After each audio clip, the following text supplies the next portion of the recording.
सोलापूरकरांनो, आनंद, उत्साह आणि धमाल घेऊन आली आहे मनोरंजन नगरी. लहान मुलांसाठी खास ऑफर. अवघ्या 100 रुपयात तब्बल 5 सुपरहिट गेम्स, वॉटर बोट, मिकी माउस, ट्रेन, जम्पिंग जपांग आणि ड्रॅगन राईड. याशिवाय कमी दरात मोठ्या मुलांसाठी थरारक ब्रेक डान्स राईड. दररोज संध्याकाळी 4 ते रात्री 10 वाजेपर्यंत सुरू. मग वाट कसली पाहताय? आजच या आणि धमाल मनोरंजनाचा मनसोक्त आनंद घ्या.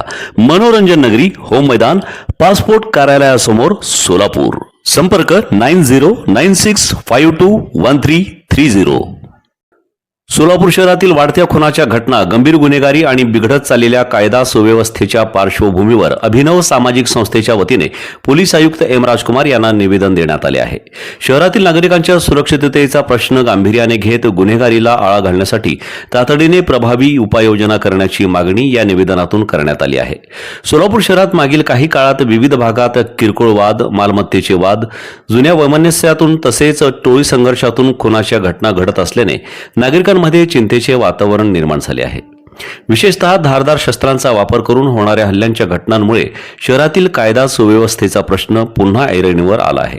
याच पार्श्वभूमीवर जनशक्ती न्यूजने काल दिनांक 6 ऑगस्ट रोजी सोलापूर शहरातील वाढत्या खुनांच्या घटना आणि धारदार शस्त्रांच्या वापराबाबत सविस्तर वृत्त प्रसिद्ध केले होते. या वृत्ताच्या पार्श्वभूमीवर सामाजिक संस्थेने पुढाकार घेत नागरिकांच्या सुरक्षिततेचा प्रश्न प्रशासनासमोर मांडणे ही आपली सामाजिक जबाबदारी मानून पोलीस आयुक्तांना निवेदन दिले. शहरातील संवेदनशील भागांमध्ये रात्रीच्या वेळी पायी तसेच वाहनांद्वारे पोलिसांची गस्त अधिक तीव्र करण्यात यावी अशी मागणी संस्थेने केली आहे. रात्रीच्या वेळी निर्जन रस्ते, गल्ली बोळ आणि संवेदनशील भागांमध्ये पोलिसांची नियमित उपस्थिती राहिल्यास गुन्हेगारी प्रवृत्तींवर वचक निर्माण होऊ शकतो, असे निवेदनात नमूद करण्यात आले आहे. अवैध धंद्यांवर कठोर कारवाई करा. तरुणांना व्यसनाधीनतेकडे ढकलणाऱ्या अवैध दारू विक्री, अंमली पदार्थांची विक्री तसेच जुगाराच्या अड्ड्यांवर तातडीने कारवाई करण्यात यावी अशी मागणीही या निवेदनाद्वारे करण्यात आली आहे. सोलापूर हे शांतताप्रिय शहर म्हणून ओळखले जाते. शहरातील सामान्य नागरिक, महिला, व्यापारी आणि तरुणांना सुरक्षित वातावरण मिळणे हा त्यांचा हक्क आहे. त्यामुळे शहरातील वाढती गुन्हेगारी आणि खुनाच्या घटनांची प्रशासनाने गांभीर्याने दखल घेऊन ठोस आणि परिणामकारक उपाययोजना कराव्यात अशी मागणी अभिनव सामाजिक संस्थेने पोलीस आयुक्तांकडे केली आहे. याप्रसंगी संस्थेच्या अध्यक्षा मिनल दास, जिल्हा कार्याध्यक्षा जयश्री हिरेमठ, जिल्हा संघटक अनिता वाघमारे, शहर उत्तर उपाध्यक्षा अन्नपूर्णा स्वामी, सोनाली भागानगरे यांच्यासह इतर महिला उपस्थित होत्या. दरम्यान शहरातील वाढत्या गुन्हेगारीवर केवळ घटना घडल्यानंतर कारवाई करण्याऐवजी प्रतिबंधात्मक उपाययोजना अधिक प्रभावीपणे राबवण्याची गरज आहे. जनशक्ती न्यूजने उपस्थित केलेल्या या गंभीर प्रश्नानंतर सामाजिक संस्थेने पुढाकार घेत प्रशासनाचे लक्ष वेधले असून आता पोलीस प्रशासन या मागण्यांवर कोणती ठोस पावले उचलते याकडे सोलापूरकरांचे लक्ष लागले आहे. आज पोलीस आयुक्त एम राजकुमार साहेब यांना अभिनव सामाजिक संस्थेच्या वतीने मागील काही कालावधीपासून सोलापूर शहरामध्ये जे खुनांचं प्रमाण वाढलेलं आहे त्या संदर्भात तातडीने काही उपाययोजना करण्यासंबंधी निवेदन देण्यात आलेलं आहे. मागील काही काळापासून पाहतोय आपण सोलापूर शहरामध्ये खुनांचं प्रकरण जे आहे ते वाढतच चाललेलं आहे. दिवसेंदिवस खून होत आहेत आणि या सगळ्यामुळे कायदा आणि सुव्यवस्थेचा प्रश्न आपल्या सोलापूर शहरामध्ये निर्माण झालेला आहे.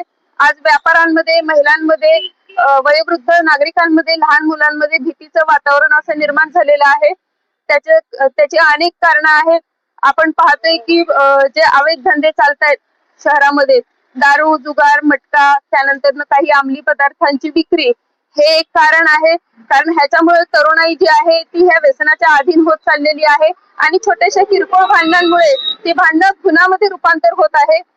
त्यानंतर जे तडीपार जी गुंड आहेत ते सुद्धा शहरामध्ये असं उघड्यावरती फिरत आहेत. ह्याच्यामुळे सुद्धा तणावाचं वातावरण निर्माण होत आहे आणि या संबंधी अशी बरीचशी कारणं आहेत. या संबंधी आज आम्ही साहेबांना निवेदन दिलेलं आहे आणि विनंती केलेली आहे की जिथे संवेदनशील ठिकाणं आहेत त्या ठिकाणी रात्रीच्या वेळी पेट्रोलिंगचं प्रमाण जे आहे ते वाढवावं. पायी चालणारे, पायी असू द्या किंवा वाहने असू द्या, पेट्रोलिंगची ते मोठ्या प्रमाणामध्ये तीव्र स्वरूपामध्ये वाढवावं, जेणेकरून यावरती काही नियंत्रण येईल आणि तडीपार असणारे जे गुंड आहेत ते जर फिरताना दिसले तर त्यांच्यावरती कठोर कारवाई करावी आणि गुंड प्रवृत्तीची जी लोक आहेत त्यांच्यावरती मकोका अंतर्गत गुन्हे दाखल करण्यात यावे.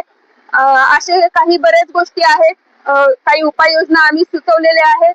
तर त्यानुसार आम्हाला साहेबांनी सुद्धा आश्वासन दिलेलं आहे की निश्चितच कडक अशा उपाययोजना करू आणि कठोर अशा कारवाई करू, जेणेकरून जे वाढतं प्रमाण आहे ते कमी होईल.